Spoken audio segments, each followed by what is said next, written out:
Tony pertama kali bermain zejing, langsung mendapatkan 3K. Dia pikir dia bisa mendapatkan banyak uang. Namun, si preman malah bertaruh seluruh uang yang dia punya. Ini berarti Tony harus ikut bertaruh jumlah yang sama untuk menang. Tapi Tony yang baru lulus kuliah jelas tidak punya uang. Dia pun pergi ke tempat peminjaman preman itu, menggunakan warung mie ayahnya sebagai jaminan, dan menandatangani surat hutang sebesar 1 juta. Melihat Tony dan preman semakin berjudi besar, teman-teman main kartu di samping mereka takut dan langsung buang kartu straight flush. Sekarang hanya ada Tony dan preman di meja. Saat mereka berbicara, seorang wanita dengan kaki sepanjang 2,8 meter datang menghampiri. Dia langsung memeluk preman itu dengan alami. Kemudian preman mengusulkan memberikan Tony kesempatan untuk balik modal. Mereka berdua akan berjudi 500.000. Tony ragu sejenak setelah mendengarnya. Namun, orang-orang yang menonton mulai menggoda. Satu orang berpikir preman bertaruh besar hanya untuk mengintimidasi. Sementara yang lain berpikir preman punya kartu besar. Akhirnya, Tony memutuskan untuk membuka 3K-nya. Ketika dia hampir berdiri dengan percaya diri untuk mengatur chip, tiba-tiba preman tertawa. Dia bilang ingin menunjukkan kepada Tony apa itu keberuntungan sejati. Sambil berkata, preman membuka kartunya di depan semua orang. Tony melihat ada 3A di sana. Baru dia menyadari bahwa dia telah diperdaya oleh preman. Namun, semuanya sudah terlambat. Ayah Tony yang mendengar berita itu, langsung membawa semua harta untuk menemui preman demi menebus anaknya. Namun preman enggan melepaskan Tony. Dia memang sengaja menggunakan Tony untuk menarik perhatian ayahnya. Ayah Tony pun menyadari niat preman. Lalu dia mengusulkan agar anaknya pergi dulu, dan dia yang akan berjudi dengan preman, sambil berpesan kepada Tony bahwa berjudi itu penuh tipu daya. Jika terjerat judi, hidupmu akan hancur selamanya. Lalu dia mengusir Tony keluar. Kemudian dengan tenang bertanya pada preman apa yang diinginkannya. Preman langsung mengatakan ingin berjudi dengan dadu untuk menentukan angka. Kemudian preman mulai mengguncang dadu dengan gaya yang menarik, lalu membuka dadu dengan cepat, menghasilkan 66. Selain preman, tidak ada yang tahu bahwa ayah Tony adalah seorang master dalam menipu dadu. Dadu itu bergerak cepat seperti bayangan di tangan ayah Tony, sehingga preman tidak bisa melihat celahnya. Ketika dadu terjatuh dan dibuka, ternyata ada 76.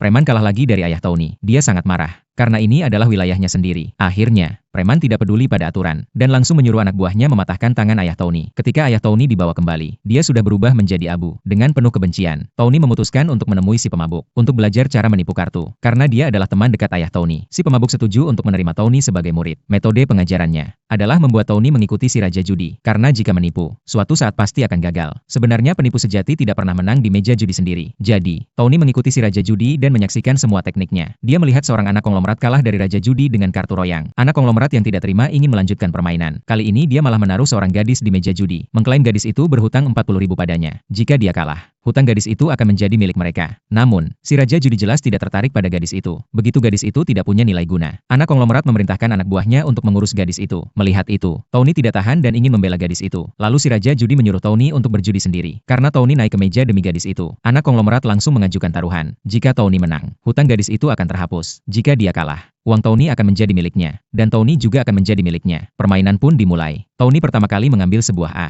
Anak konglomerat mengikuti dan juga mendapat A. Namun, anak konglomerat tiba-tiba memberi perintah